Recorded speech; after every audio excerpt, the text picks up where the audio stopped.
Tip number 3 in really avoiding conflicts and resolving conflicts, or helping your audience when you're presenting deal with challenging content, is you want to point out mistakes indirectly. Now, this is one of the things that you want to be really conscious of, because a lot of times if we, as the person in the audience, because we are standing up in front of the group, we have authority. And if we point out a mistake that somebody in the room has made, it's going to seem to the people in the audience that I'm being petty, right? That I'm really picking on somebody in the audience, and that's the last thing in the world that we want as a presenter. And so a lot of times what I'll do is a couple of different things that can really help here. If I find that multiple people in that audience are making a similar mistake and I happen to be the leader, a lot of times what I'll do is I'll kind of follow my own sword, because there's a good chance that I'm the person that is causing that. You know, for instance, if one person makes a mistake, I can go coach that person. If everybody on my team is making the same mistake, guess what? That's my fault. By the way, this happens a lot in our presentations classes. Not a lot, but I mean, it's common anyway in our presentation classes.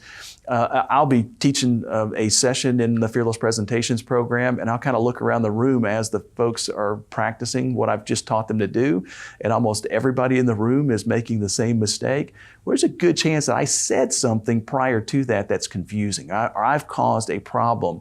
And if I go to each one of those people and I try to coach them individually, it's going to be pretty challenging. Number one, it's going to take a lot of time, and it's going to not necessarily work very well as well. So what I have to do is I have to kind of take responsibility for that problem that I've caused and say, hey, something I said is probably confusing. Let me kind of go over that session one more time. Let me go over what I'm asking you to do one more time.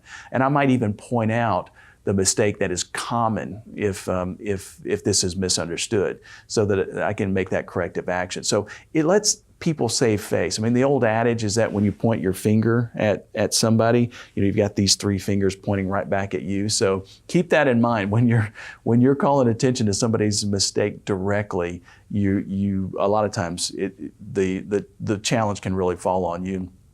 The second thing that I'll do is I'll ask questions in order to get the people in the audience to come to the proper conclusion on their own.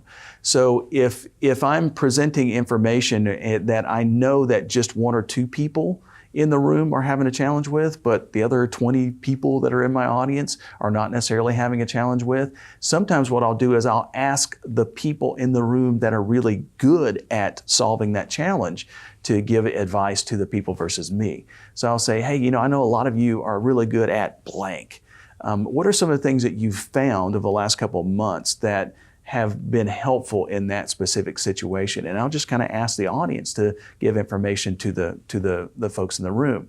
The neat thing is that now I'm making the people that are not experiencing that challenge the heroes in the room. It's not me pointing out the folks who are making that mistake and causing them to lose face. And so those are some really easy things that you can do to call attention to people's mistakes indirectly when you're presenting, and that can be really helpful in helping you avoid conflicts or challenges within your audience.